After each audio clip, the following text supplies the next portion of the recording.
বাঙালি শ্রেষ্ঠ উৎসব দুর্গাপুজোকে আন্তর্জাতিক মঞ্চে হেরিটেজ স্বীকৃতি দিয়েছে ইউনেস্কো। এবার সেই সংখ্যার নাম বেআইনি ও বিভ্রান্তিকরভাবে ব্যবহার করে খাস কলকাতায় দুর্গাপুজোর প্রিভিউ শো বা প্রিভিলেজড প্রি পুজো এন্ট্রি টিকিট বিক্রির এক বিরাট অভিযোগ সামনে এলো। আর এই কার্যকলাপ চালানো সরাসরি অভিযোগ উঠল রাজ্যের প্রাক্তন মন্ত্রী তথা বিশিষ্ট সঙ্গীত শিল্পী ইন্দ্রনীল সেন ও তার স্ত্রী মধুছন্দা সেন সহ 5 জনের বিরুদ্ধে।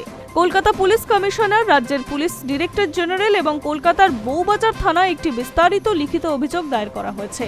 মেঘদূত ফাউন্ডেশনের 2 কর্ণধার জয়দীপ মুখোপাধ্যায় এবং সগুনা মুখোপাধ্যায় এই অভিযোগ দায়ের করেছেন। পুলিশ সূত্রে খবর, প্রাক্তন মন্ত্রী ইন্দ্রনীল সেন এবং তার স্ত্রী মধুছন্দা সেন ছাড়াও এই অভিযোগে নাম রয়েছে ধ্রুবজ্যোতি বসু, সায়ন্তন মৈত্র এবং রাজন চট্টোপাধ্যায়ের মতো আরও 3 ব্যক্তির।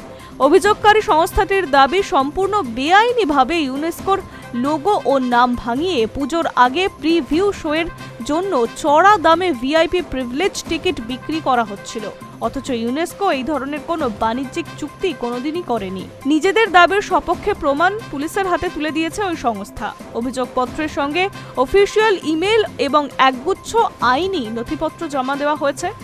সেই সব নথিতে স্পষ্ট উল্লেখ করা হয়েছে যে এই ধরনের টিকিট বিক্রি বা বাণিজ্যিক কর্মকাণ্ডের সঙ্গে ইউনেস্কোর দূর দূরান্তে কোনো সম্পর্ক নেই। ফলে মন্ত্রী পরিবারের নাম জড়িয়ে যে চক্রটি সক্রিয় হয়েছিল তা সম্পূর্ণ জালিয়াতি ও প্রতারণার উপর দাঁড়িয়ে রয়েছে বলে দাবি। অভিযোগকারীদের বক্তব্য, কলকাতার দুর্গাপুজোকে ইউনেস্কোর আবহমান সংস্কৃতির ঐতিহ্য হিসেবে মান্যতা দেওয়ার পর থেকে কিছু অসাধু মাথা একে মুনাফা লোটার হাতিয়ার বানাতে চাইছে।